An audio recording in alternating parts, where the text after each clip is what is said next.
Hindi pa rin maubos-ubos ang mga motoristang nadidisgrasya sa kalsada. Kung minsan, hindi lang tao, pati hayop nadadamay.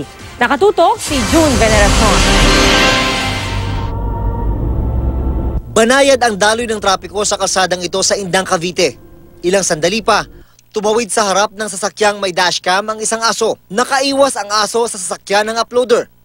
Yun nga lang, sapul naman ang aso sa nag-overtake ng motorsiklo. Sumemplang ang mag-aangkas sa motor. Ang aso naman, paika-ika sa gilid ng kalsada. May tumulong naman sa rider at angkas ito. Muntik namang magkasagian ng dalawang rider sa videong ito. Sabi ng rider na kumukuha ng video, palipat-lipat ng lane ang sinusundan niyang rider.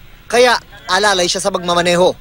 Mag-overtake na raw sana ang uploader. Sakto namang lumipat ulit ng lane ang isa pang motor na ang angkas wala pang helmet. Signal light, boss. Signal light. Gamit ka signal light, boss. Hindi ko nakita ang gumamit siya eh.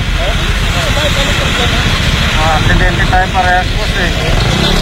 Bayaran naman. Bayaran naman tayo.